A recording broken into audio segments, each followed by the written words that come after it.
Afternoon. It is an honor to appear before you again as an agent of the Republic of Armenia.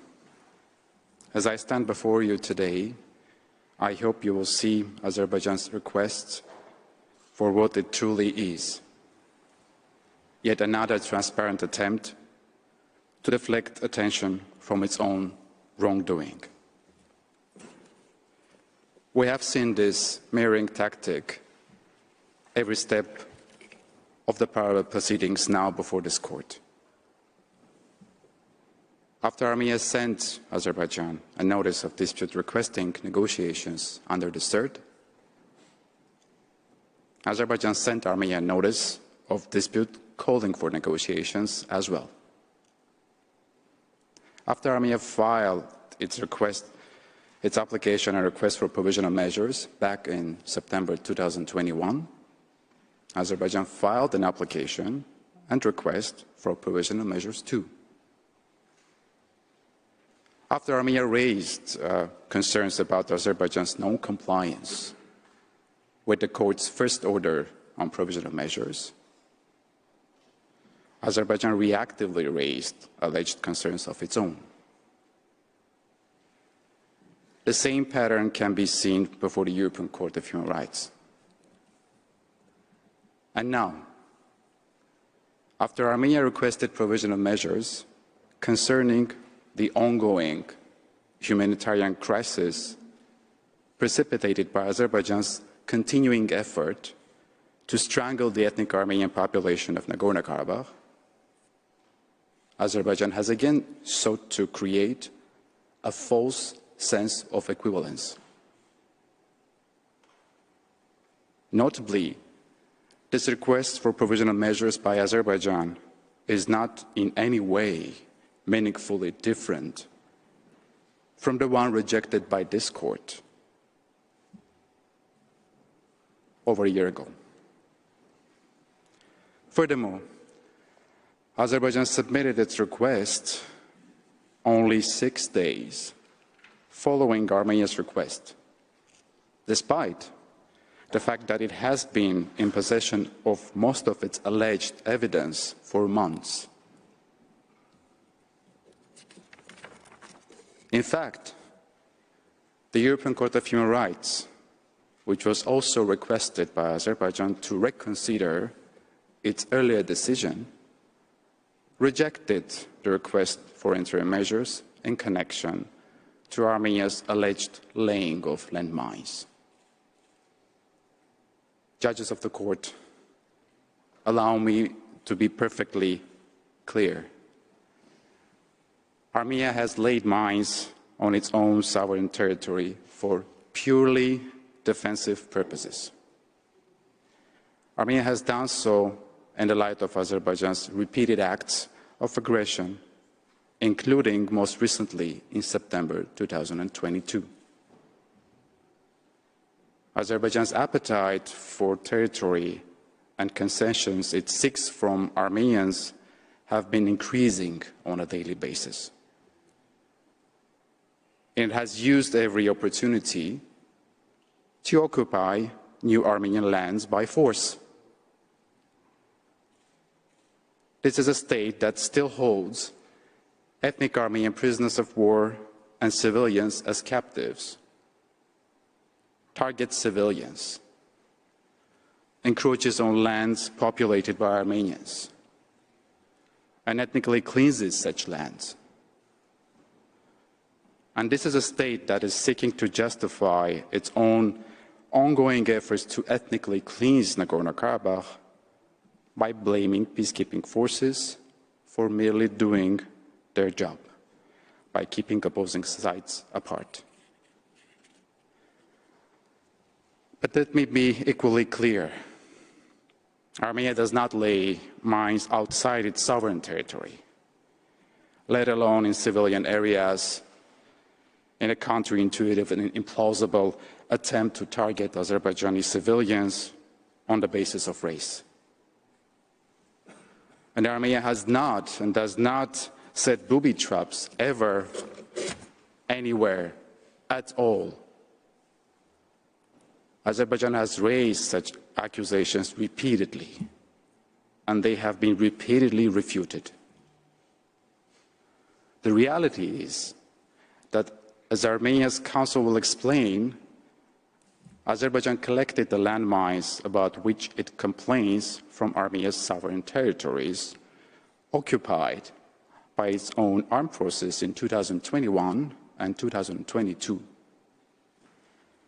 Azerbaijan is therefore seeking to use mines it collected following its own unlawful acts of aggression to manufacture false evidentiary bases to support its request. The request is therefore as cynical as it is unfounded, and I hope that the court will not permit Azerbaijan to abuse the court's process in an effort to benefit from its own wrongful acts. Madam President, judges of the court, I had not planned on mentioning the meeting scheduled to be held on 23 December 2022 between Armenia, Azerbaijan, and Russia. But this morning, the agent of Azerbaijan once again accused Armenia of refusing to engage in negotiations and of failing to show up at the meeting without prior notice. But as Armenia's foreign minister stated publicly on 24 December 2022, Armenia did notify its inability to attend the meeting in advance, and it also requested that it be postponed. Moreover, the issue of mines was not even on the agenda of that meeting, and it is therefore entirely irrelevant to those proceedings. Armenia's presentation this afternoon will proceed as follows.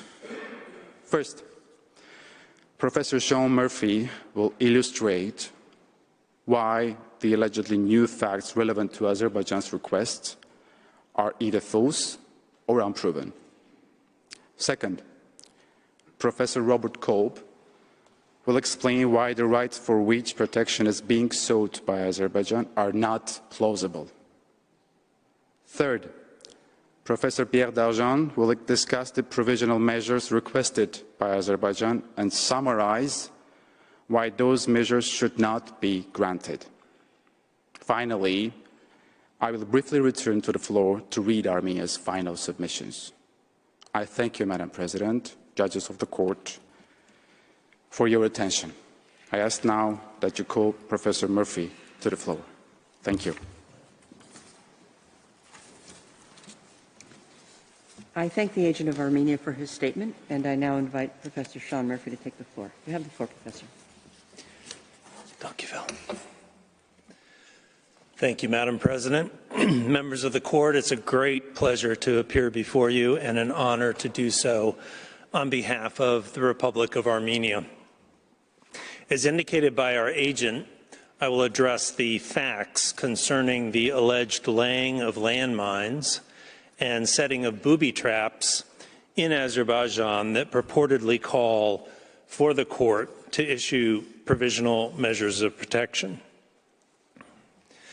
Madam President, allow me to start with Armenia's basic position regarding landmines, which is that since the end of the 44-day war, Armenia has carried out mine laying exclusively within the sovereign territory of Armenia for self-defense purposes only.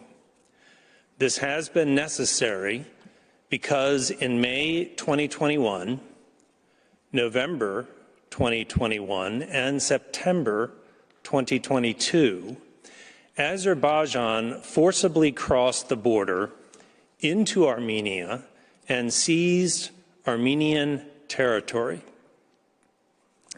The map on your screen illustrates the territories of Armenia that were occupied by Azerbaijan and that remain occupied today.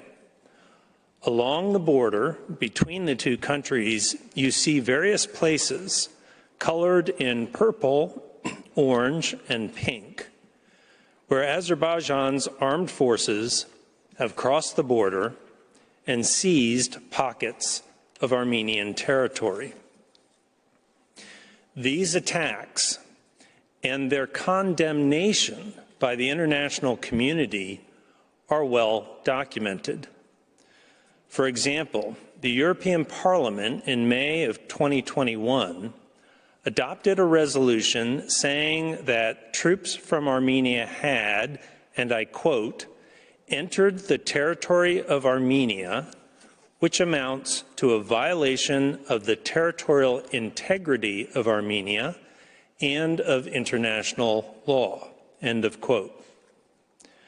French President Macron said that, and I quote, Azerbaijani armed forces have crossed into Armenian territory. They must withdraw immediately, end of quote.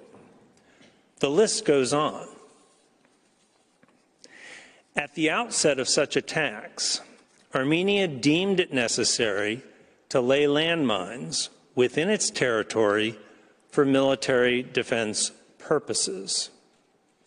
Further, as you will see at paragraph 2 of tab 2 of your judge's folder, the Armenian Minister of Defense has concluded that the, and I quote, landmines displayed in the photographs provided to the court by the Azerbaijani government were taken by Azerbaijan from the sovereign territories of Armenia in the course of the aggression in 2021-2022, end of quote.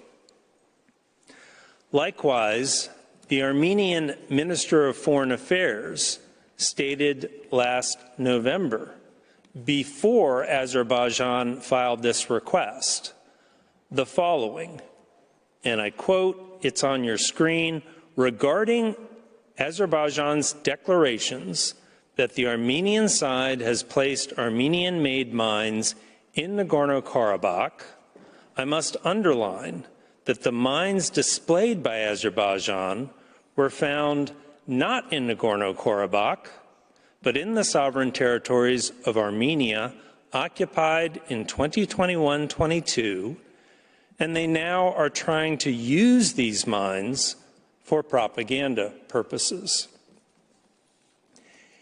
It is indeed notable that the photographs Azerbaijan has presented to the court typically show either a close-up of a landmine or landmines laid out in neat columns and rows. There are just 3 photographs that purport to show the clearing of a minefield, the location of which is not specified. Further, there is no statement from, for example, a combat engineer addressing how the landmines were removed without detonating them, or where exactly they were located when he or she removed them. There's nothing explaining how and why the landmines were transported by Azerbaijan from the alleged minefield to another location, so as to be laid out in those neat columns and rows. It is, of course, difficult for Armenia to prove to the court that Azerbaijan removed these landmines from Armenian territory. Armenia does not control the territory from which the landmines were taken, nor does it have access to information held only by Azerbaijan. And it's difficult for the Ministry of Defense to provide you with information beyond what you find at tab 2, given the sensitivities of such information in a situation involving armed conflict and occupation.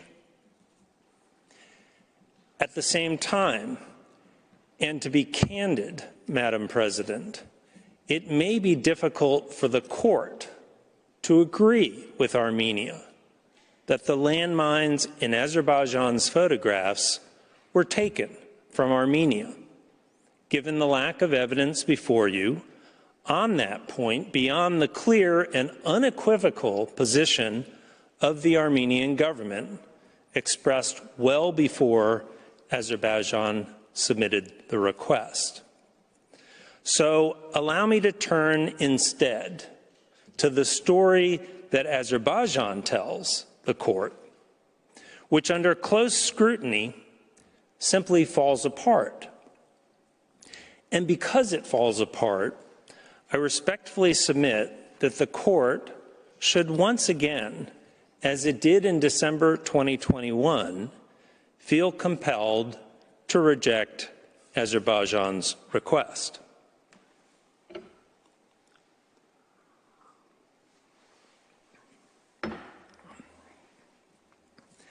Madam President, Azerbaijan's story begins with a broad and vague assertion that Armenian armed forces deliberately continued to lay landmines in or after 2021 in civilian zones, and indeed planted such landmines for no conceivable military purpose and in unequivocally civilian areas. When exactly this happened, by what exact means, and by who exactly are all left very unclear. The overall geographic context is important when scrutinizing Azerbaijan's story. To understand the context, perhaps a good place to start is the end of the 44-day war, the trilateral statement, and the map on your screen. The trilateral statement of November 2020 provided that 3 districts formerly under the control of the Republic of Artsakh be returned to Azerbaijan. The Kalbajar district, referred to on this map as the Kalbajar region, was to be returned by 15 November 2020. The deadline for doing so was extended to 25 November, and it was returned to Azerbaijan's control by that date. The Agdam district, shown on this map as the Agdam region, was to be returned by 20 November 2020, and it was returned to Azerbaijan's control by that date.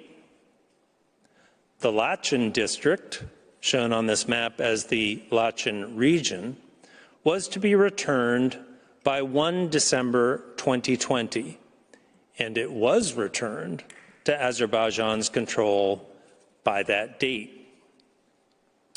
There is no evidence before the court to the contrary. Rather, all relevant sources indicate that these districts were returned to Azerbaijan in late 2020.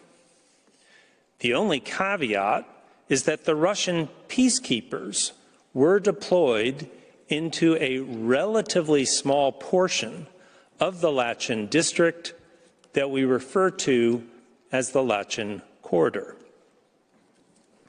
So when Azerbaijan says to the court in broad terms that starting 5 months ago, it discovered more than approximately 2,700 landmines in the Kalbajar and Lachen districts, which is its central claim in this request, it is saying that it has discovered landmines in districts over which it has had control since the end of 2020. Yet how anyone, including Armenian armed forces, were somehow able to surreptitiously enter such districts so as to transport and lay landmines on such a scale in supposedly civilian areas right under the nose of Azerbaijan is quite the mystery. That alone casts grave doubt upon the overall story that Azerbaijan is spinning before you. Another fact that does not sit well with Azerbaijan's story is the following. Other than withdrawing from these 3 districts by those specific dates, the trilateral statement did not require Armenian armed forces to withdraw from their locations on 10 November 2020. Rather, the parties to the conflict agreed to stop in their current positions, with the withdrawal of Armenian armed forces only occurring later. Nor did the trilateral statement say anything about a withdrawal or demobilization of the Nagorno-Karabakh Defense Army. Thus, after the 44-day war, there remained armed forces in Nagorno-Karabakh and Azerbaijan armed forces on the perimeter of Nagorno-Karabakh. Indeed, under the trilateral statement, the Russian peacekeeping contingent was to be deployed not just in the Lachin corridor, but also along the line of contact in Nagorno-Karabakh between these armed forces. So, what we had after the end of the 44-day war was a contact line along the perimeter of Nagorno-Karabakh at which were positioned opposing military forces. Further, the trilateral statement called for a ceasefire and termination of hostilities, but it did not preclude armed forces from taking whatever other steps they deemed necessary to hold their positions.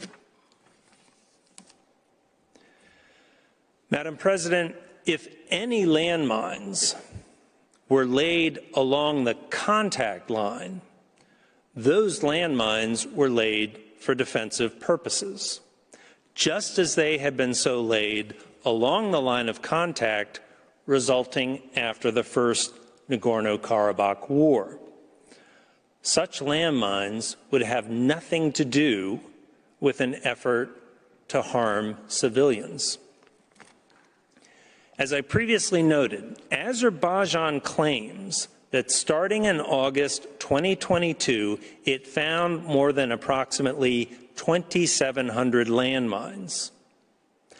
Of those, it claims that over half of these landmines, specifically 1,614 landmines, were found near 3 villages, which Azerbaijan says are unequivocally civilian areas. So right at the start, we have an interesting concession from Azerbaijan, which is that some 40% of the approximately 2,700 landmines supposedly found in Azerbaijan since last August were not in unequivocally civilian areas. Now, in assessing the claim that approximately 2,700 landmines have been found since August 2022, of which only 60% were purportedly found in unequivocally civilian areas, the timing, the circumstances, and the location of these alleged discoveries merit close scrutiny. I start with the issue of timing. August 2022 is not just a random month. Rather, it is a month when Azerbaijan launched what it called Operation Revenge. In that operation, Azerbaijan violated the trilateral statement by using its armed forces to breach the contact line so as to seize partial control of Nagorno-Karabakh. Specifically, Azerbaijan seized control of certain strategic military positions, including those on and around Sarababa Mountain or Ridge, which you can find now on your screen. The left side of the screen shows a map of the entire region. The gray-toned area in the center of that map is the area under the control of Nagorno-Karabakh. If you trace the line along the western edge of Nagorno-Karabakh heading southward, the first annotation you find is Sarababa. This is where Sarababa Mountain or Ridge is located, and we've provided a close-up of this portion of the map on the right side of the screen. The Sarababa Ridge is one of a number of dominant heights along the Karabakh Ridge of the Little Caucasus mountain range. If you turn to tab 3 of your judges' folders, you will find the August 3rd, 2022 information bulletin issued by the Russian Ministry of Defense regarding its peacekeeping activities. Azerbaijan's unlawful seizure of the Sarababa Ridge is readily apparent from this information bulletin, which says at paragraph 3 that, and I quote, "In the area of the height of Sarababa, the ceasefire regime was violated by the armed forces of Azerbaijan." End of quote. At tab 4 of your judges folder, you will find the information bulletin for the next day, August 4th, which refers to the line of contact. That's at paragraph 3, and reports that as a result of Azerbaijan's operation, there were at least 2 deaths and 14 injured of the Nagorno-Karabakh armed forces. Madam President, counsel for Azerbaijan this morning attempted to pretend that there no longer exists a contact line separating armed forces and that the contact line somehow disappeared in late 2020. But the peacekeepers' bulletins tell a very different story.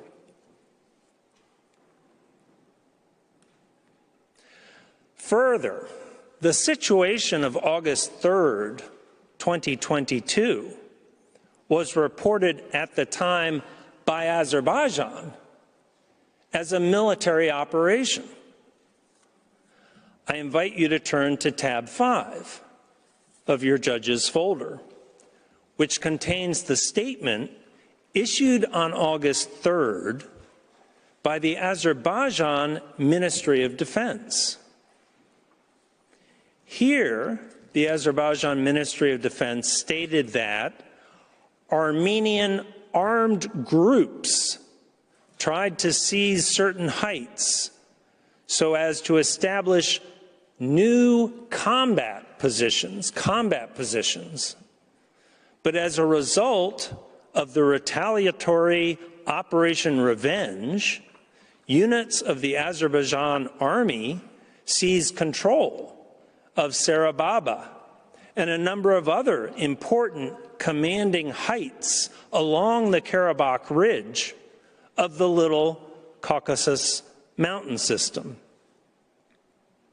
Moreover, the ministry said that the Azerbaijan army destroyed several combat positions of illegal Armenian armed elements, even carrying out an airstrike, killing Armenian militants and destroying their howitzers, their military vehicles, their ammunition. Azerbaijani President Aliyev himself later said the operation was in the exercise of his role as commander-in-chief. And it is in the days after this Azerbaijani military operation, which seized important commanding heights along the Karabakh Ridge, that Azerbaijan announced it had discovered landmines. Indeed, the Azerbaijani Ministry of Defense on August 16, 2022, issued a press release stating that the Azerbaijan army had discovered an anti-personnel minefield in the northwestern direction of Sarababa Hill. Yet there's no mention at all in that press release of these landmines being located in or near a civilian settlement.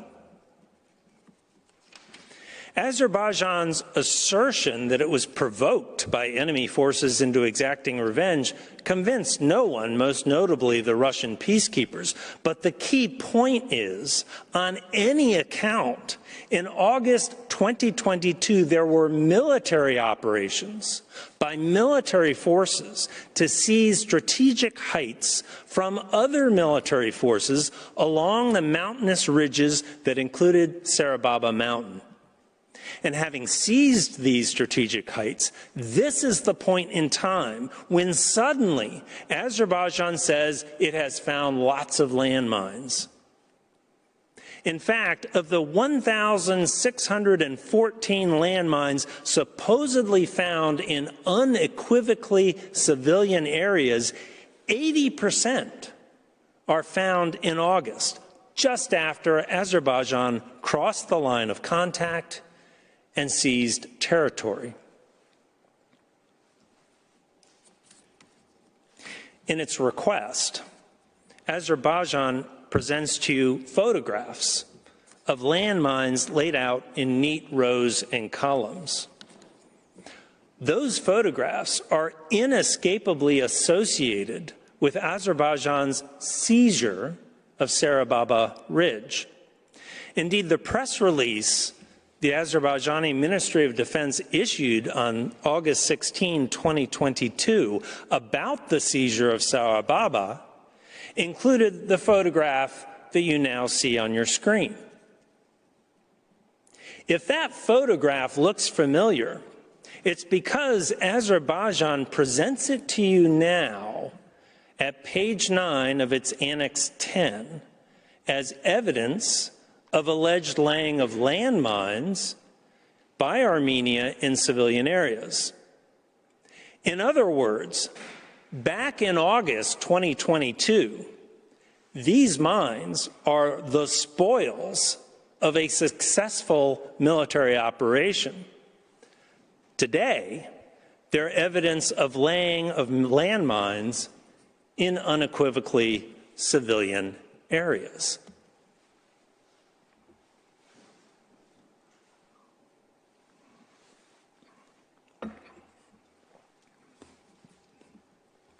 All evidence contemporaneous to August 2022 points to landmines in this location being a consequence of military operations.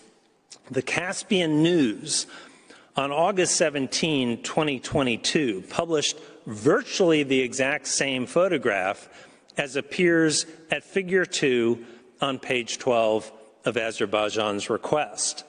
The relevant Figure 2 photograph from that request now appears on the screen. When describing this scene, the Caspian News reported that, and I'll quote, "The armed forces of Azerbaijan discovered a minefield in the northwestern direction of the recently liberated Sarababa high ground," end of quote. Moreover, the Caspian News reported that, again I'll quote, "the mined area was within the perimeter of the temporary monitoring zone of the Russian peacekeepers in Azerbaijan," end of quote. In other words, these landmines were purportedly discovered along the contact line between military forces. As such, these landmines have nothing, absolutely nothing to do with targeting of civilians. Indeed, the August 2022 Caspian News report says nothing about laying landmines in a civilian area. And that's true of the other August 2022 news reports relating to the alleged finding of landmines. The lack of any reference in August 2022 to the laying of landmines in civilian areas makes sense when you look at all the related photographs of these landmines. Let's start with the photograph from Figure 2 of Azerbaijan's request, which is still on your screen. Notice the countryside in the background. It's clearly showing an open and barren area with no civilian structures of any kind in the background. Let's take a look at a different photograph found in an article published by an Azerbaijani news agency called News AZ from this past November, which is entitled "Foreign Military Attachés in Azerbaijan to Inspect Minefield Set Up by Armenia in Sarababa High Ground." This same photograph, in black and white, appears in Azerbaijan's evidence at Annex 8. As you can see, it's a mountainous area with no civilian activity in sight.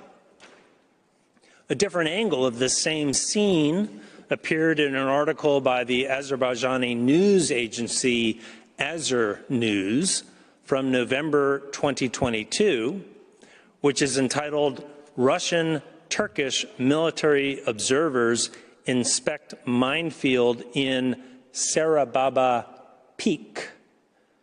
From this angle, we get a pretty good look at the overall terrain, which is quite mountainous, as one would expect, and completely devoid of civilians or civilian structures. Actually, all of the photographs presented by Azerbaijan relating to landmines show locations that are devoid of villages or structures of any kind. How Azerbaijan can regard these photographs as demonstrating the laying of landmines in civilian areas is yet another mystery. Needless to say, if there are no civilians around in the places where landmines are laid, then it's rather hard to argue that any such landmines are targeting civilians, let alone civilians of a particular ethnicity. If this is ethnic cleansing, it's of a type never seen before. Azerbaijan's map evidence, when you look closely, tells the same story. Rather than minefields to be found scattered across Kalbajar and Lachin districts, the minefields identified are all at or proximate to lines of contact. On your screen now is the map contained in Annex 9 of Azerbaijan's request, with a small annotation by us at the lower right indicating the location of the old Lachin corridor. Counsel for Azerbaijan this morning assiduously avoided showing you this map, perhaps because they belatedly realized how damaging it is to their request. In any event, Azerbaijan presented this map supposedly to show 7 locations of minefields laid by Armenian armed forces in the Republic of Azerbaijan's territory. Now, none of these locations, as you can see, are located in the Lachin corridor. This slide is rather crowded to read, so let me take you to the portion of the slide identifying minefields at locations numbers 2, 3, 4, and 5. Now, this part of the map is similar to the map Azerbaijan showed you this morning from its Annex 28, Appendix A, although that map strips out the annotations that you find on this map. You see here 4 locations of alleged minefields. They are all along the contact line between the Azerbaijani forces and the forces of Nagorno-Karabakh, the latter area shown in the darker tone on the right of your screen. Let's start with the bottom location. We're told from the annotation that the minefield associated with number 4 was supposedly found in August 2022. If you follow the arrow across the map, it lands you at a location labeled as Sarababa M. This is the same Sarababa mountain or ridge that I mentioned before, the one that Azerbaijan seized in combat in August 2022. Who, are we told by this annotation, was harmed by a landmine there? A military serviceman, not a civilian. Indeed, the annotations on this map refer exclusively to servicemen, not civilians. Notice that the map depicts also in this vicinity a village named Ikinci Ipak, which the annotation for number 4 says is found in the Lachin district. In other words, in an area that was returned to Azerbaijan as of December 2020. This is one of the 3 villages that Azerbaijan highlights in its request, saying that 1,614 landmines were found near the 3 villages and thus in unequivocally civilian areas. Yet when Azerbaijan says that the landmines were laid near Ikinci Ipak, it is referring to this area of Sarababa mountain, which is along the line of contact. Indeed, Azerbaijan never says in its request that it found a minefield in one of the 3 villages or even around one of the 3 villages. Rather, it consistently says near a village. And when you read Azerbaijan's evidence closely, in this instance, Azerbaijan says it found the minefield 1.8 kilometers to the east of Ikinci Ipak village. Indeed, notice on this map, the geographic coordinates for the minefield indicated at the number 4 annotation are completely different from the geographic coordinates appearing just below Ikinci Ipak village. As an aside, I note that this method of geographic coordinates dates back to the era of the Soviet Union. In essence, prior to Azerbaijan's Operation Revenge, Azerbaijan's evidence essentially indicates that there were armed forces on the Sarababa Ridge protecting Nagorno-Karabakh. There was a minefield somewhere on the slope of the ridge for defensive purposes. The Azerbaijan army was controlling the base of the ridge at the edge of the Lachen district. And behind the Azerbaijan army, there was the Ikinci Ipak village. Once the Azerbaijan army, in August of 2022, seizes the ridge, it dug up the mines located on the slope. Moreover, if you look at a table that Azerbaijan presents at Annex 7 of its request, and specifically at page 4 of that table, you see an interesting fact. Of the 1,614 landmines that Azerbaijan says were found near 3 villages, all but five of those landmines were found in this location, in the so-called area of this village. In other words, of the landmines supposedly laid in unequivocally civilian areas, 99% of them are located here.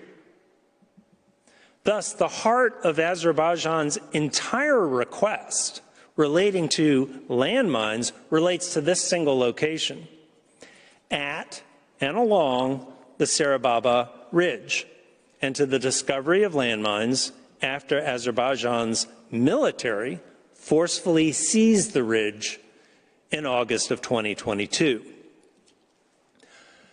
Now let's turn to the minefield associated with number 3 on the map, which is immediately to the north of the minefield I just discussed, and which was also, according to the annotation, found in August of 2022. The annotation for this number 3 says the minefield was discovered by the Azerbaijan military. The annotation makes no reference to civilian harm. Further, it says the minefield is in the direction of Birinci Ipak village, which again, the notation says is in the Lachen district, and thus in an area that has been under Azerbaijan's control since December of 2020. This is the second village that Azerbaijan highlights in its request, and Azerbaijan asserts that just 50 persons used to live in these 2 villages. Now, for this village of Birinci Ipak, again notice that the geographic coordinates given for the minefield are completely different from those given for the village. We estimate that this village is 2.4 kilometers from the minefield that Azerbaijan asserts that it found. Moreover, while the annotation on this map for number 3 indicates that mines were found in the direction of Birinci Ipak village, the table that Azerbaijan presents in Annex 7 contains no listing for landmines found in the area of this village. This further demonstrates that the alleged minefield is not actually associated with the village, with a village. On this map, the minefield is in the direction of Birinci Ipak village, but on Azerbaijan's Annex 7 table, there are no mines in the area of this village. Now please turn to the minefield associated with number 5 on Azerbaijan's map. This minefield apparently was also found in August of 2022 and is described as being southeast of a mountain. There's no reference to a civilian settlement in the annotation. Who found these landmines? Military servicemen. What types of mines were they? They included anti-tank mines. As the court's no doubt aware, anti-tank mines do not detonate when stepped on by a person. They only detonate when something heavy, like a tank, weighs down on the landmine. So one might ask, why would armed forces go to the trouble of laying anti-tank mines for the purpose of harming villagers? Now consider the minefield purportedly associated with number 2, which we are told by the annotation was also found in August of 2022. It's described as being on nameless heights, which certainly does not sound like a civilian settlement. The only harm indicated was to a military person, not a civilian.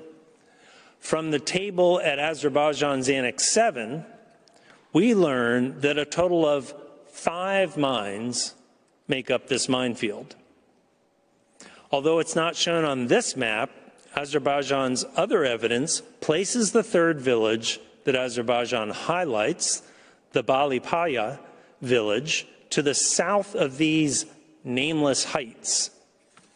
We estimate that this village is 2.5 kilometers from the minefield that Azerbaijan asserts it found. So, these 4 minefields and the 3 villages near some of them were all found along the line of contact on a series of mountainous ridges separating opposing military forces.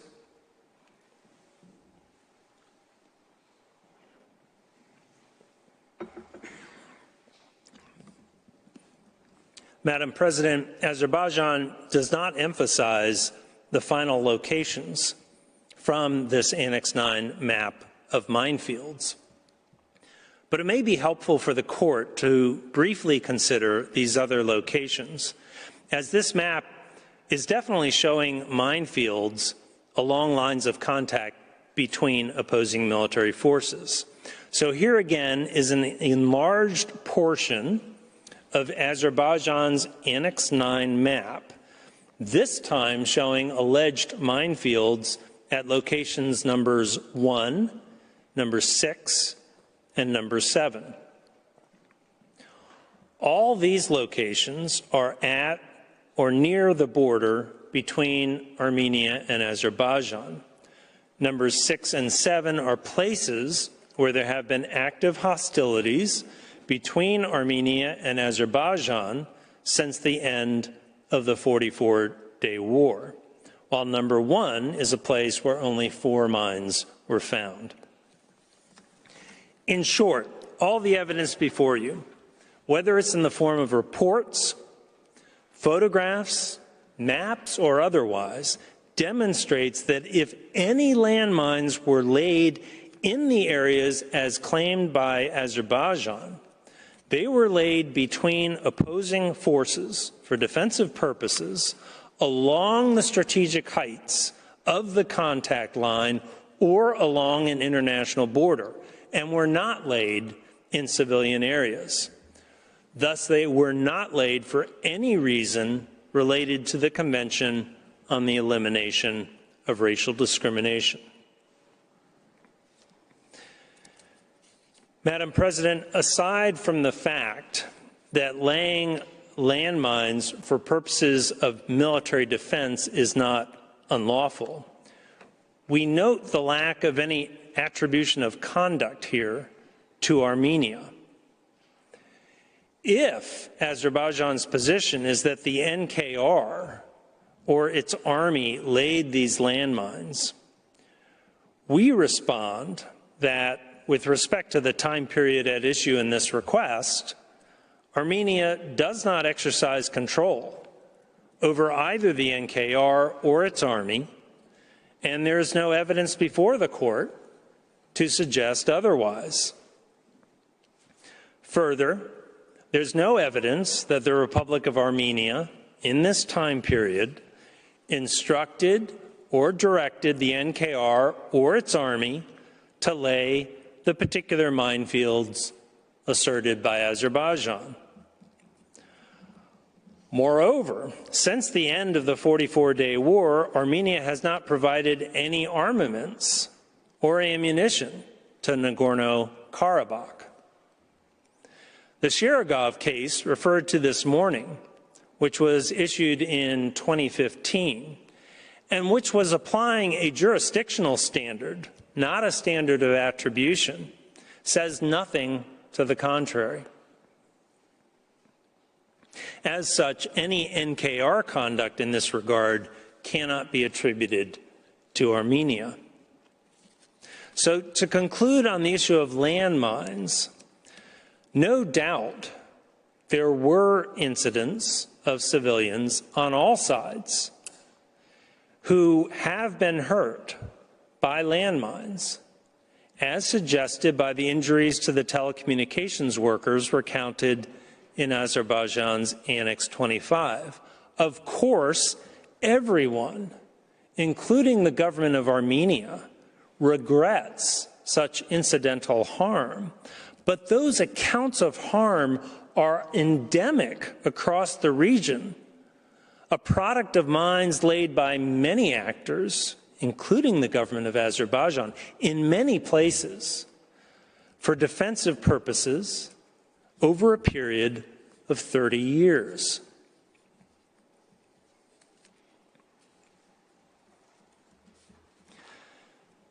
Madam President, members of the court, allow me to turn to the issue of booby traps. First, the location of these alleged booby traps is very different than that of the alleged minefields. Azerbaijan's counsel this morning tended to conflate the issue of minefields and booby traps, but these two matters are occurring in entirely different places. The alleged minefields are located exclusively outside the Lachin corridor, while the alleged booby traps were supposedly found solely within the old Lachin corridor. As the court knows, the trilateral statement provided that a new road would be built connecting Nagorno-Karabakh to Armenia. Once completed, the Russian peacekeepers relocated from the old Lachin corridor to the new road, and Azerbaijan was allowed to take control of certain settlements that were within the old Lachin corridor, notably the town of Birdzor, or Lachin, and the villages of Ahravno, or Zabuk, and Sus. Yesterday, multiple counsel for Azerbaijan insisted strenuously that the Lachin corridor is under the exclusive control of the Russian peacekeeping contingent. But today, Azerbaijan's claim is that the Armenian armed forces somehow deployed into the Lachin corridor to set booby traps without any detection by the Russian peacekeeping contingent. There's simply no evidence of this happening. Certainly, there's nothing in the bulletins issued by the peacekeeping contingent indicating anything of that nature. And equally certain, this is not Armenian territory, such that any reference to the Corfu Channel case is quite misplaced.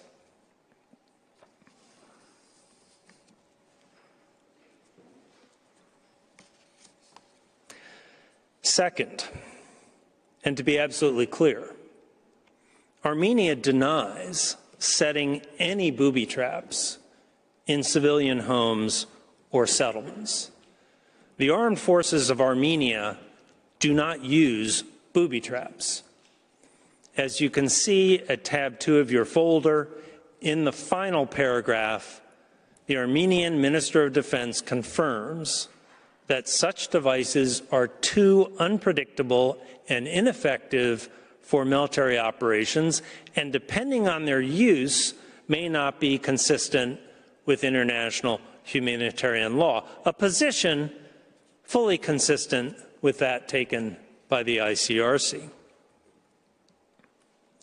Third, there's simply no evidence before the court that the armed forces of Armenia somehow despite the presence of the Russian peacekeepers, trained or otherwise controlled others in the Lachen corridor so as to set booby traps. As such, any reference to the Nicaragua versus United States case is misguided. Nor is there any evidence that the armed forces of Armenia supplied others in this regard. Indeed, the munitions shown in Azerbaijan's photographs are mostly not of the type used by Armenian armed forces. So to answer my good friend Mr. Lowe's simple question of this morning as to why the governor of Armenia doesn't tell Azerbaijan where any booby traps are located, our simple answer is that we didn't have anything to do with such booby traps. Fourth, booby traps can be set by anyone with munitions experience. Most males in this region have military experience, even if they're not on active duty. Moreover, persons forced to flee from their homes might well set a booby trap, particularly if motivated by anger and nothing else. Recall that Azerbaijan's President Aliyev explicitly demanded that Armenians leave these settlements. We know that at least a few such persons set fire to their homes before fleeing, as Azerbaijan's own evidence demonstrates. At the same time, these acts of destruction to homes were actively discouraged by Armenian and Nagorno-Karabakh authorities. Fifth, the very few photographs presented by Azerbaijan of these booby traps tell their own story. These booby traps clearly are not professionally done. They're crude, ad hoc, irregular, unsophisticated, and jerry-rigged contraptions of what appear to be rusty and dated parts. Any professional army seeking to set explosives would certainly not do it in this way. Rather, these contraptions have all the hallmarks of angry lone wolves concocting self-made devices. And in terms of the number of booby traps, other than what's in its few photographs, Azerbaijan never actually provides a number of booby traps allegedly found, instead preferring, particularly in its Annex 22, to conflate the issue with the finding of unexploded remnants of war, whether in the form of ordnance or otherwise. Finally, even Azerbaijan does not know who set the booby traps of which it complains. Its position is that because these traps were constructed with military equipment, they must have been planted by or with the cooperation of Armenia's armed forces.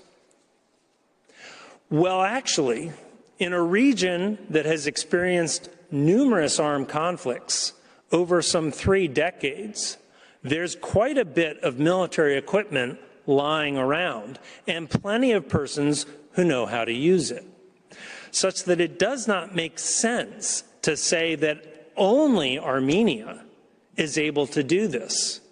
And it's certainly not a sufficient basis for attributing responsibility to a state for a very serious charge. In short, Azerbaijan's accusations in this respect consist simply of fragments of evidence augmented by conjecture, piled on top of supposition, and should therefore not be accepted by the court.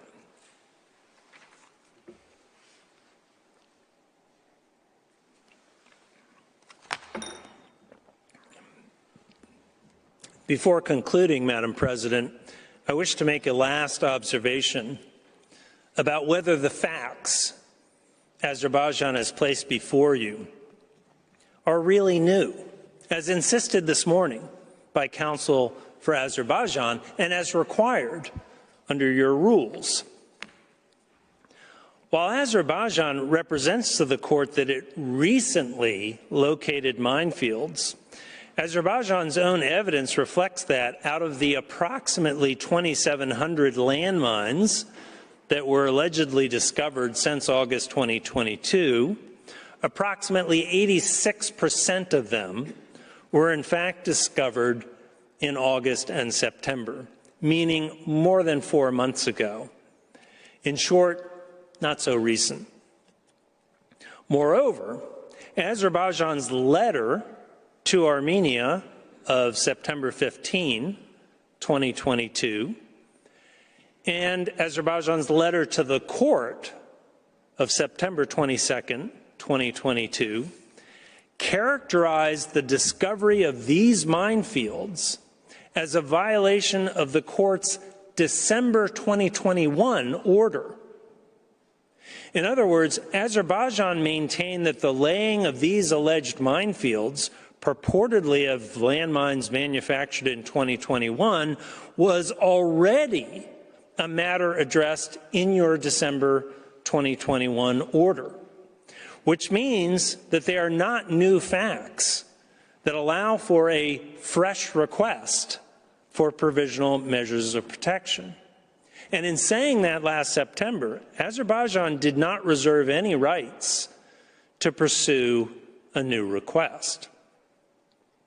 To the same effect, in its recent memorial, which counsel referred to this morning and even placed evidence from it on the screen, in that memorial, Azerbaijan extensively discusses the alleged laying of these landmines starting in August of 2022 and continuing to this day as a breach of your existing order and as pertinent to the merits phase, not as new facts meriting attention by this court on a preliminary basis. Azerbaijan cannot have it both ways. And much of the evidence that Azerbaijan places before you today relates to matters long past. Many of the faces that you see in Azerbaijan's Annex 23 are the same faces that you saw in Annex 37 of Azerbaijan's first request for provisional measures filed in September 2021. Those photos at Azerbaijan's Annex 24 in this request of property damage in the Lachin quarter appear to be mostly war-related damage from significant military operations long past, not from recent booby traps or even mines. In short, Azerbaijan is, to some extent, repackaging old information for this request. Madam President, members of the court, I close by noting that on Armenia's own evidence,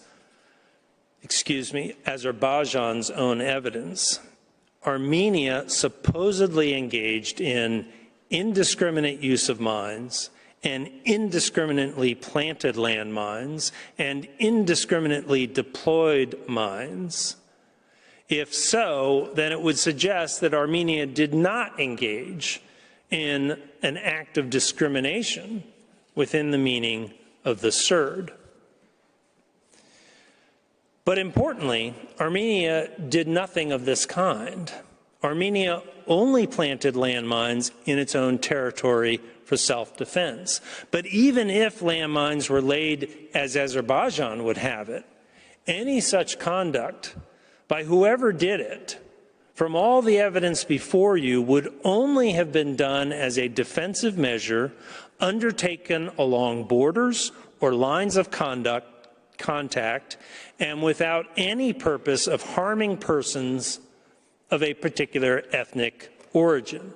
And who laid crude booby traps within the Lachen corridor is a question that even Azerbaijan cannot answer. All told, these facts simply provide no basis for the request Azerbaijan has placed before you. Finally, for the sake of completeness, I recall that in the aftermath of the 44-day war, Armenia handed over to Azerbaijan any maps in its possession relating to minefields that were not in Armenia. And because Armenia is not withholding maps, and because it is only laying mines for defensive purposes, and because it has no connection to booby traps, Azerbaijan's request is clearly moot and presents no issue of urgency. Madam President, I thank you for your attention. I ask that you now call upon Professor Kolb to continue Armenia's presentation. I thank Professor Murphy for his statement, and I now invite Professor Robert Kolb to take the floor. You have the floor, Professor.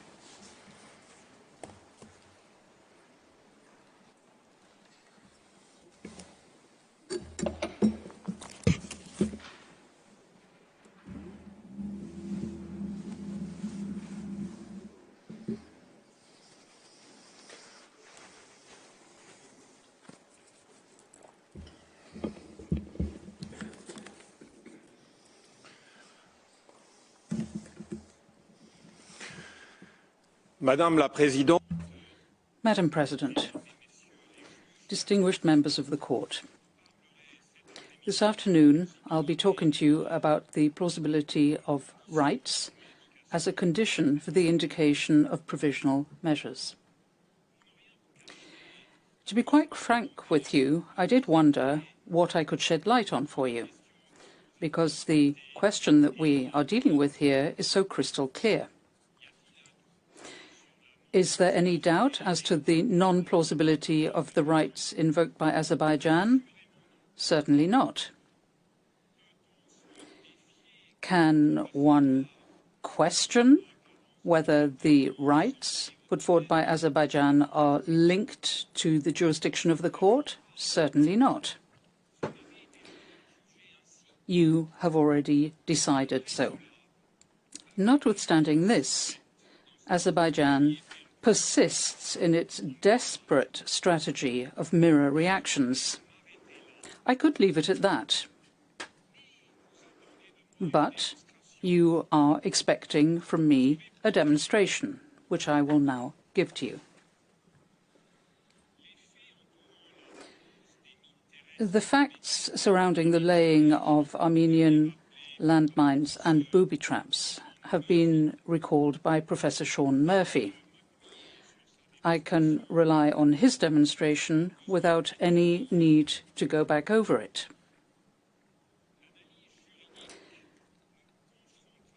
Legal analysis in the coming minutes will confront us with a dogged duality. On the one hand, the invoked rights do not exist in international law applicable here. It is more than just a lack of plausibility. It's a veritable inexistence thereof. On the other hand, if we assume, for the sake of argument, that such rights exist, they manifestly do not stem from CERD. That goes to show they fall completely outside the jurisdiction in this case. Both grounds are enough to dismiss the application for provisional measures relating to landmines. What are the conclusions drawn by our learned friends? We can summarize them as two propositions. Firstly, laying landmines contravenes CERD because they target primarily Azerbaijani nationals. Secondly, given the danger caused by these landmines, Armenia must refrain from laying any and must inform Azerbaijan of their location.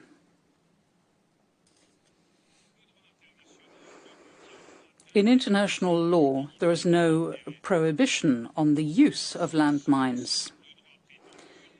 In this sense, the purported right does not exist.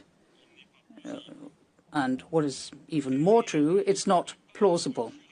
What is the legal baseline for our consideration of the following aspects? I will start with the accusation of intentional and willful discrimination. The court does not need me to tell it that the geographical area that we're dealing with has witnessed acts of belligerence of significant magnitude and gravity. Nor do I need to stress the fact that Azerbaijan has initiated large-scale military offensives. In this context, the party that is pushed into a corner and has to defend itself often resorts to the laying of landmines. These serve ictu oculi to slow down the progression of the enemy. It's reasonable to infer that the laying of landmines was carried out in line with military requirements. In this context, no other allegation would be plausible.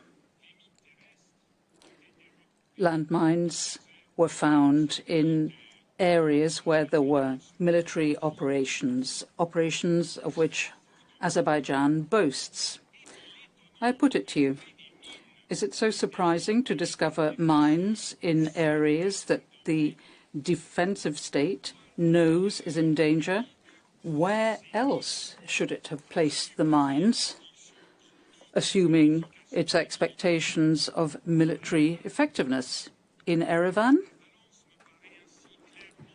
It seems to me that the balance is well calibrated for military use and not for civil persecution.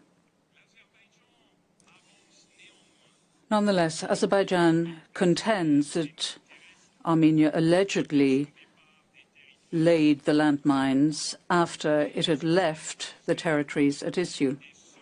Allegedly, it laid them simply for the purpose of discrimination, out of animosity, hostility, resentment.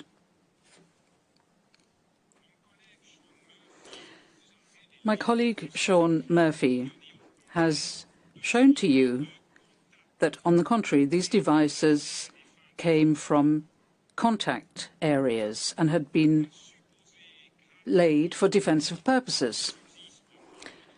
Arguendo that there's any doubt, evidence should, of course, satisfy the inevitable test.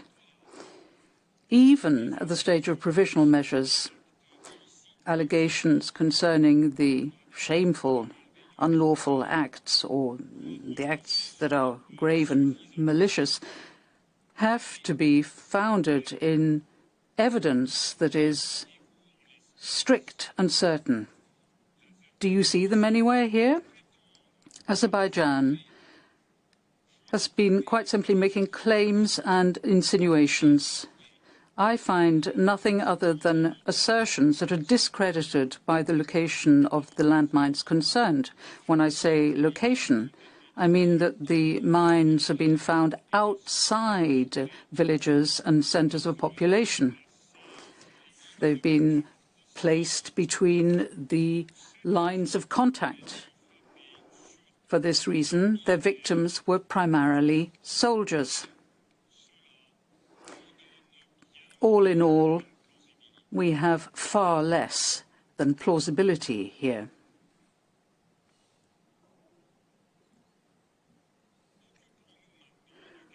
Let us now turn to the specifics of landmines. A mine is a weapon, the effect of which is intrinsically indiscriminate. It explodes when pressure is brought to bear on it, and not when it comes up against a racial feature. This simple fact is prima facie the opposite of any idea of discrimination. We're pretty much in the archetypical domain of indiscrimination. It's not a surprise that the victims of landmines in the theatre of war between Armenia and Azerbaijan on a regular basis were people of different national and ethnic groups. It has to be acknowledged, it's extremely hard to turn landmines into targeted discriminatory devices. Let's take another angle. Think about what it would mean if you were to start to embark upon evaluations related to the third approach for any military operation in an armed conflict. Shelling the enemy causes collateral damage in the civilian population. So it's not just affecting the enemy camp? Well, in that case, is it not discriminatory?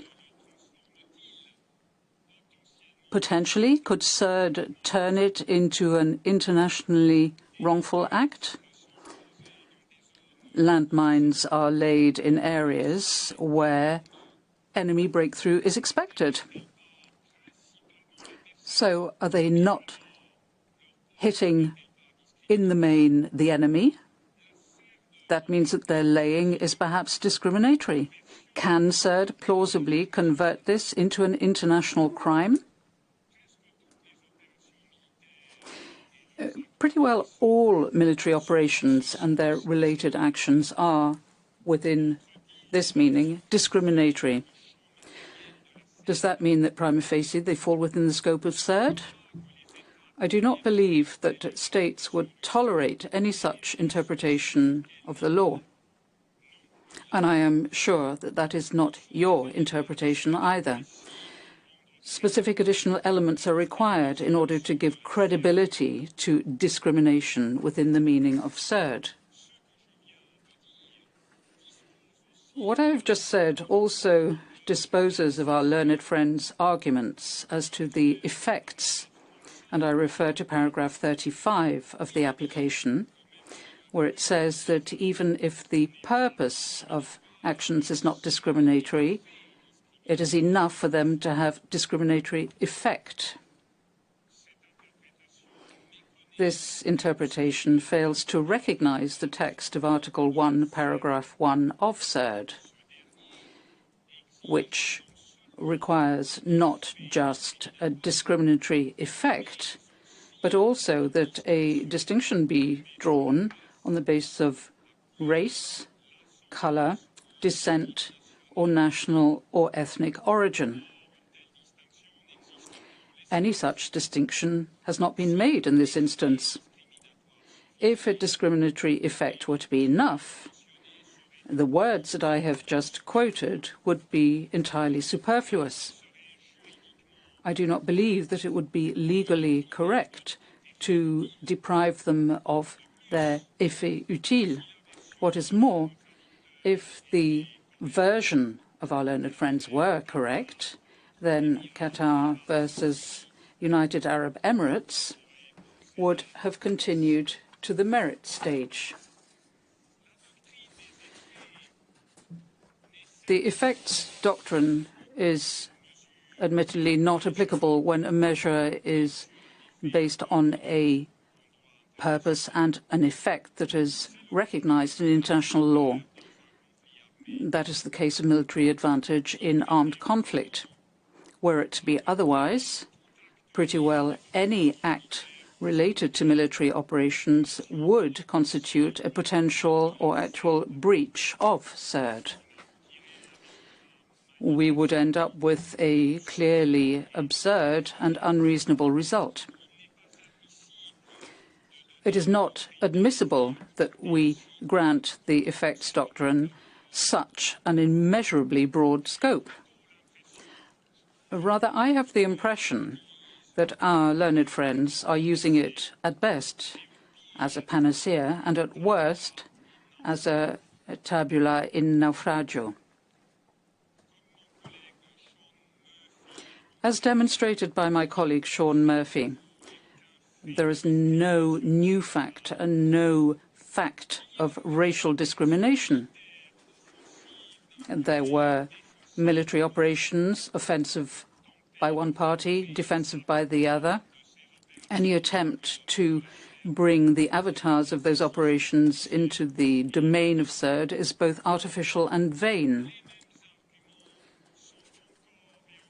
The same arguments are being rolled out time and again to the same ends. But they are no more credible today than they were yesterday. There is no reason for you to depart from what you indicated in the order of the 7th of December 2021.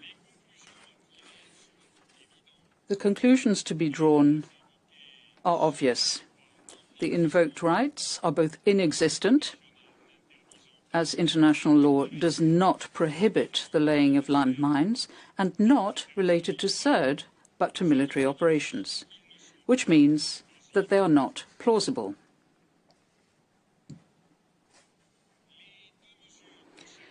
The two provisional measures sought are not based on any source of international law containing obligations on Armenia in the areas at issue.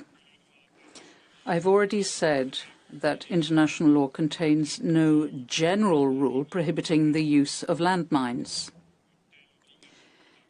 Any obligation to abstain is therefore clearly not covered by CERD. So the request before you is tantamount to saying that the court should rule by creating a new obligation on Armenia. This request, together with that for the first provisional measures, somewhat sneakily presumes that any laying of landmines in the future would be a fact of racial discrimination. How could the court rely on such a malicious assumption? The law invoked, the right invoked, is not plausible. It is baseless in applicable law. And again, Azerbaijan is asking Armenia to inform it as to the location of the landmines that have already been laid. General international law contains no such obligation. If one had to give the location of landmines, the latter would lose a significant part of their military usefulness. Nor does CERD contain any such obligation, nor do the texts of international law on mines.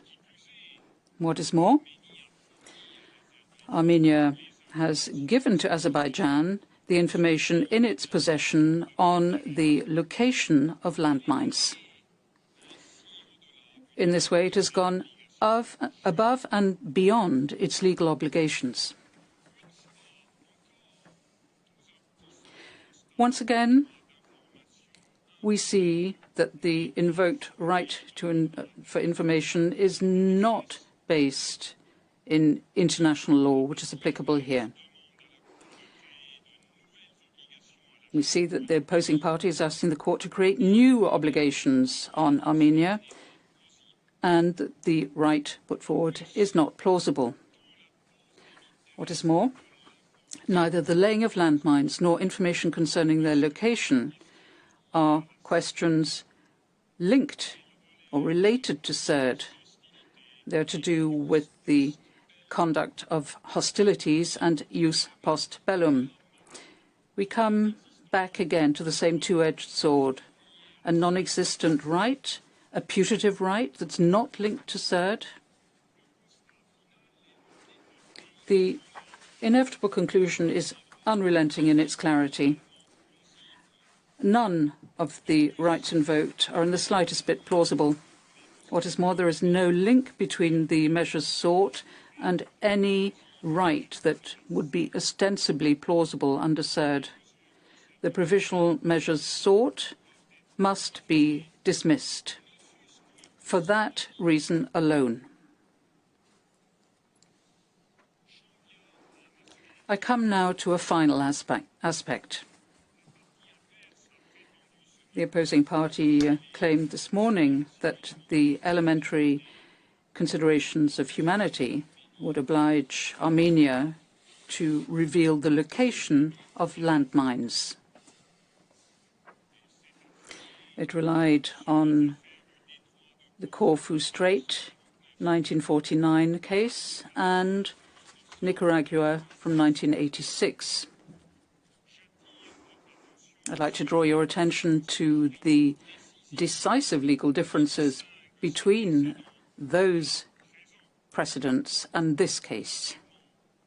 First of all, those cases were settled on the basis of customary international law. The court's jurisdiction does not extend thereto in this case. Secondly,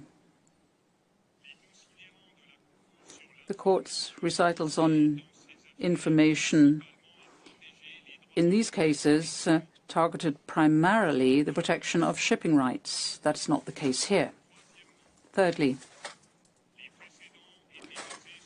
the previous cases were based on the fact that the state concerned knew where the mines were to be found, which has not been demonstrated here. Fourthly,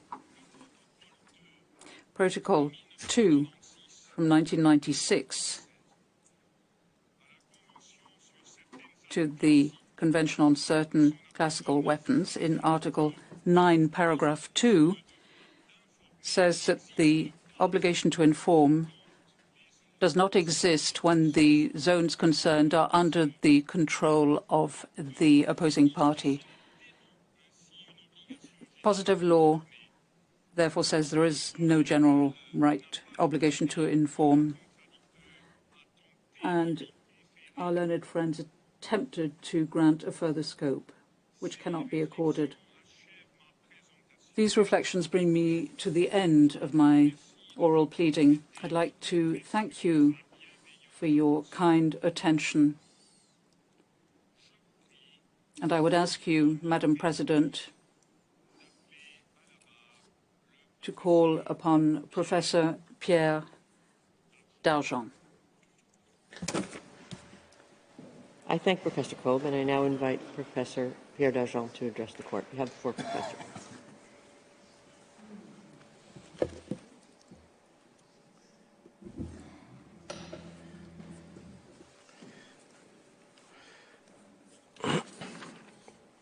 Merci, Madame la Présidente. Yes, thanks, Madam President. Madam President, distinguished members of the Court. Azerbaijan's request for provisional measures is lacking both in facts and law, but it is also highly problematic in two respects. Firstly, this request is based on a fundamentally incorrect reading of paragraph 53 of your second order of 7 December 2021. And, on the other hand, those measures requested by Azerbaijan are fraught with such defects that they cannot possibly be ordered.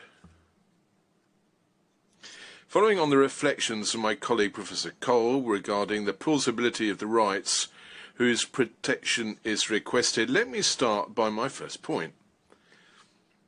Azerbaijan has only managed to submit to you a new request for provisional measures by doing violence to the terms of the 2021 order in that case, by which you dismissed a similar request regarding landmines. Indeed, the new request is entirely based on a flawed reading of paragraph 53 of your second order of 7 December 2021.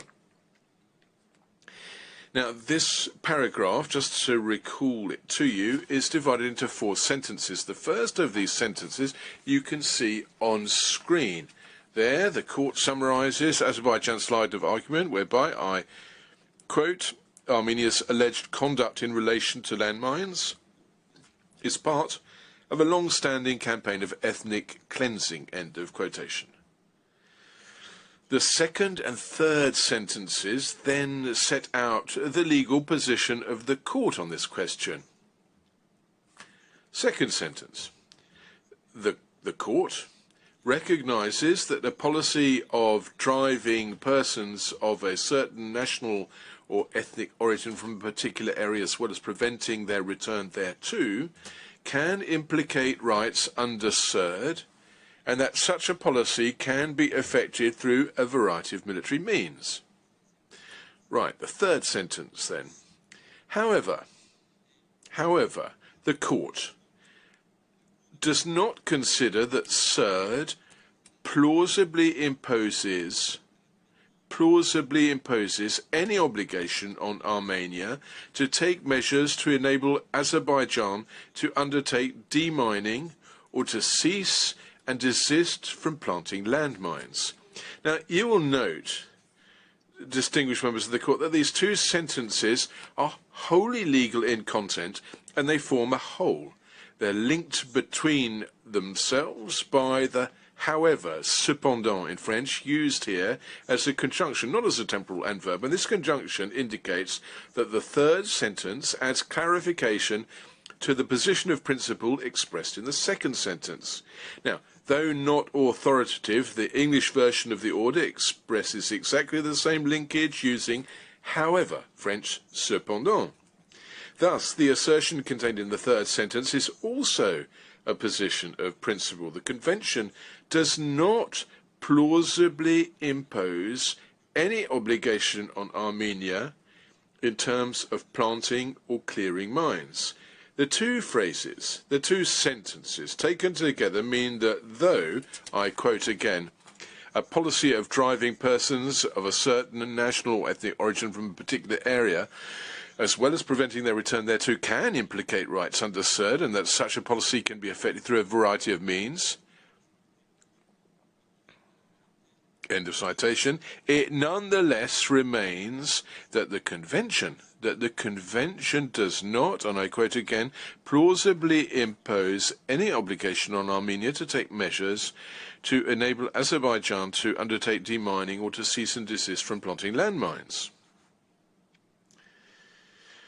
The fourth sentence of paragraph 53 constitutes subsequently a factual finding to be added to the legal positions expressed by the court in the two preceding sentences. I'm quoting again.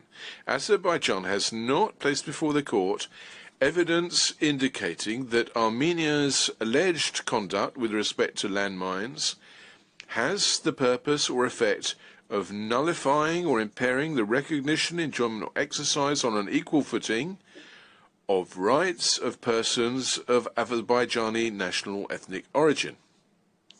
So, this finding is made for the sake of completeness by the court. Thus, the fourth sentence could have started, well, whatever the case, or in any case, or moreover, the factual finding of Azerbaijan's evidential deficiency changes not a whit the legal position set out very clearly by the second and third sentences.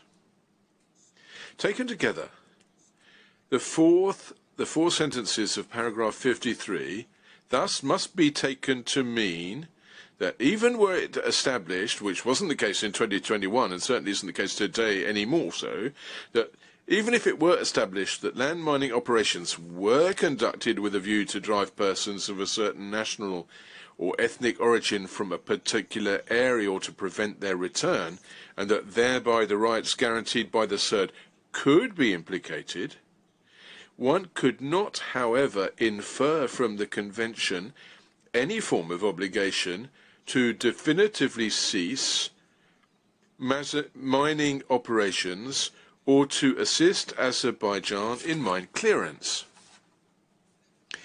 Madam President, distinguished members of the Court, Azerbaijan appears to have accepted the teaching of paragraph 53 of the order of 2021, well, had done so until quite recently.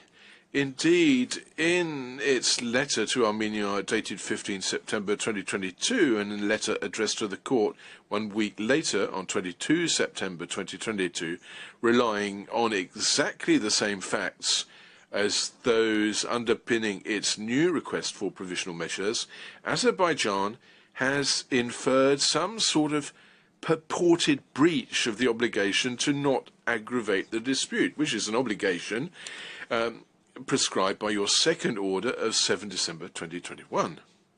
Now, Azerbaijan could have, as it is doing now, claimed that there were grounds to reconsider the third sentence of paragraph 53 of this order, given the purported new elements of evidence. But they didn't do it. Azerbaijan formulated its complaints solely in terms of the aggravation of the dispute, namely a breach of the extant order. And that is what Azerbaijan continues to argue in its memorial filed last week. Distinguished members of the court, this configuration is not without similarities to the Qatar versus UAE case. Now, in that case, the court first of all indicated provisional measures on Qatar's request. The UAE then attempted to obtain some provisional measures for themselves. Now, one of the measures that the UAE requested related to obstacles Qatar had allegedly placed in the way to the implementation by the Emirates of those provisional measures indicated earlier. The court dismissed this measure requested by the Emirates on the grounds that regarding compliance with provisional measures indicated earlier, the measure requested, I quote, does not concern plausible rights of the UAE under CERD, which require protection pending the final decision of the court in the case. End of quotation. Well, this precedent is clearly highly annoying for Azerbaijan. Indeed, if the alleged new operations of land mining by Armenia breach the obligation of non-aggravation created by the order of 7 December 2021, well, mutatis mutandis, the compliance with this obligation does not concern a plausible right under the CERD requiring protection pending the final decision of the court. But now, in very timely fashion, Azerbaijan understands things in a very different fashion. Abandoning its earlier position was of course rendered necessary by Azerbaijan's desire to neutralize Armenia's request for provisional measures by introducing in reaction its own request. So it's no longer any question at all of aggravation of the dispute covered by the order of January 2021, since the obligation of non-aggravation is not a plausible right under the convention. Now it's a question of the alleged new facts justifying the revision of the dismissal Azerbaijan suffered back then. Under paragraph 32 of its new request on 3 January this year, Azerbaijan asserts that if your earlier order considered that convention didn't plausibly impose an obligation on Armenia to not lay landmines or to help with mine clearance, it's because the court considered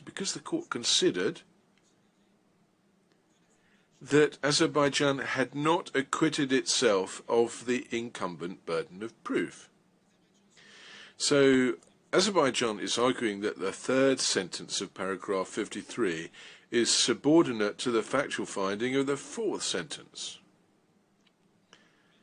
Ms. Amafar said the same thing this morning. According to her, I quote her, found that the plausibility requirement had not been met at that time because of lack of evidence indicating that Armenia's alleged conduct impaired the equal enjoyment of the rights of Azerbaijanis on the basis of ethnic or national origin. End of quotation.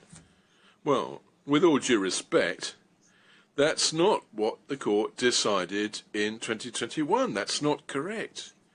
This new reading of paragraph 53 of your order of 2021 constitutes not only a pretty radical change and very timely change to what Azerbaijan maintained earlier, but it is above all wrong for those reasons that I have just set out. Let me add that the third sentence of this paragraph 53 categorically states that the Convention does not plausibly impose any obligation on Armenia to take measures to enable Azerbaijan to undertake demining or to cease and desist from planting landmines. That's a quotation. The absence of any plausible obligation, any obligation. The absence of any plausible obligation under the Convention to enable demining or to cease planting mines is thus not an issue of fact or evidence, but a legal consideration tied to the text of the Convention, of course, but also to those characteristics proper to landmines, whose triggering is not a function of one of the factors prohibited by the said Convention. However, this notwithstanding, Azerbaijan is asking you once again to order Armenia to hand over all information on mines that Armenia might have and not to lay any more in those areas where Armenia is anyway not present. According to Azerbaijan, it is sufficient to establish that its citizens could be potentially affected by mines on its territories that it now controls to transform the Convention into an instrument for mine clearance. Not only are the factual assertions of Azerbaijan wholly incorrect, as Professor Murphy showed a little earlier, but the new legal claim of the applicant stems from an incorrect reading of the order where you quite rightly refused, for reasons not only factual but also legal, to uphold Azerbaijan's request. Though the Convention contains no plausible obligation to demine or to mine, Azerbaijan asks you to make an order to such effect. Furthermore, and now I come to my second point, those measures requested by Azerbaijan are so flawed that they cannot be ordered.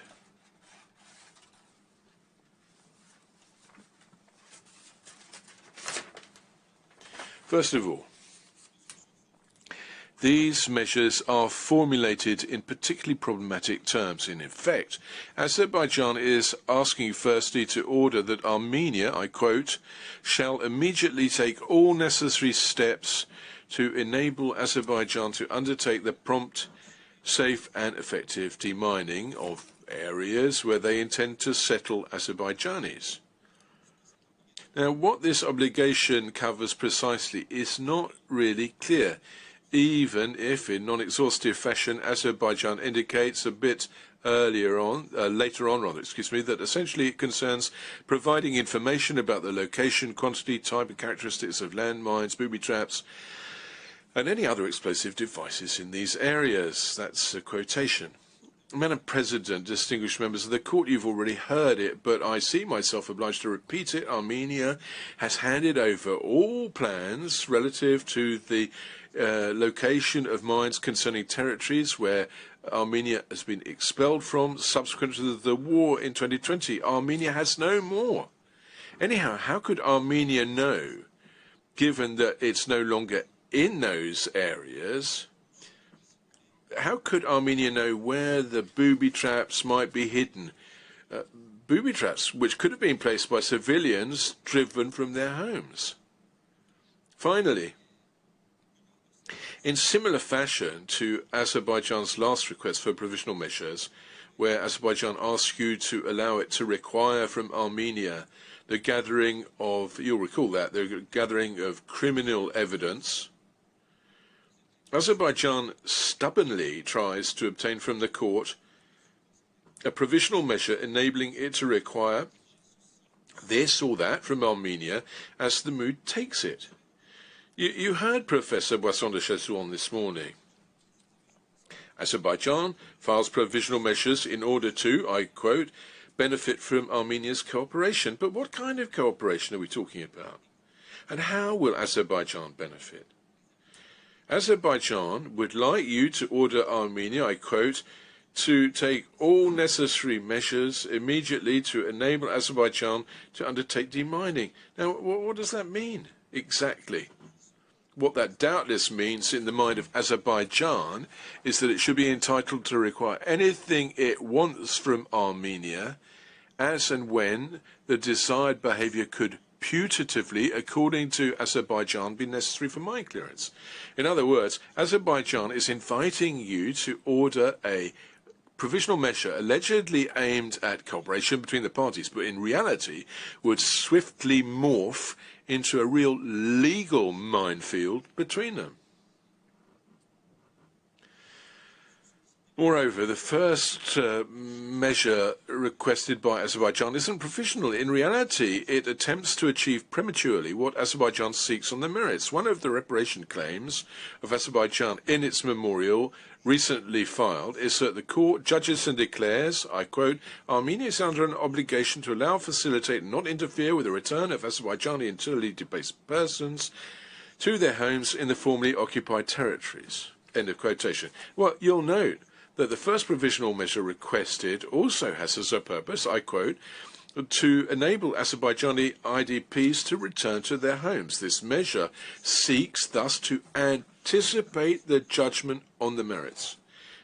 Similarly, in the section of its memorial devoted to the remedies that it seeks, Azerbaijan argues that Armenia is allegedly, I quote, interfering with the right of displaced Azerbaijanis to return to their homes in the liberated territories, including by failing to provide accurate information by planting new landmines. End of citation.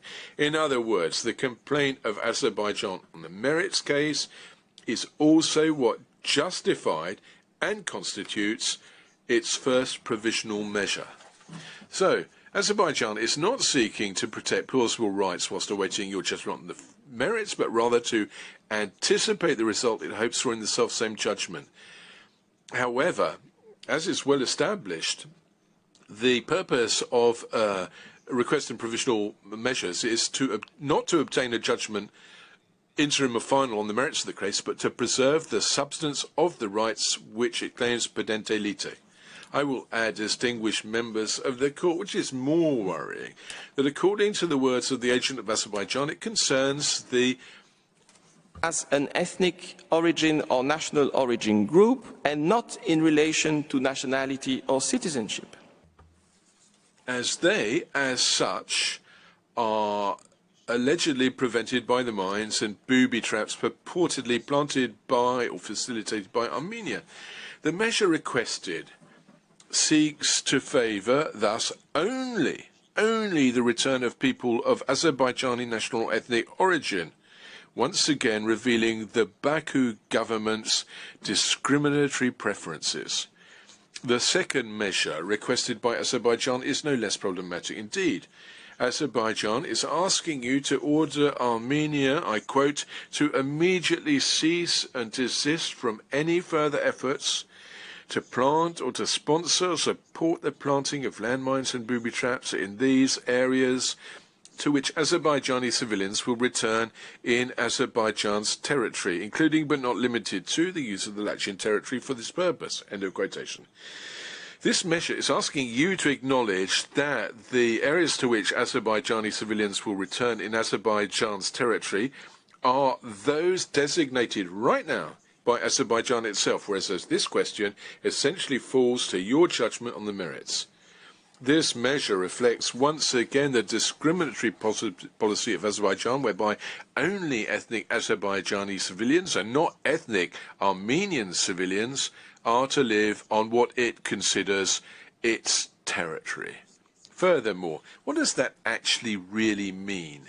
I quote in English. Dire précisément in these areas to which Azerbaijani civilians will return in Azerbaijan's territory, including but not limited to the use of the Lachin corridor. My colleague, Professor Murphy, recalled that, consistent with what it stated in 2021, Armenia is neither laying any mine outside its territory nor sponsoring such activity. The request thus seeks to prohibit an activity which doesn't exist. Anyhow, as Azerbaijan considers that the remaining part of Nagorno-Karabakh inhabited by Armenians is its own territory on which Armenians have no place, they're not welcome there.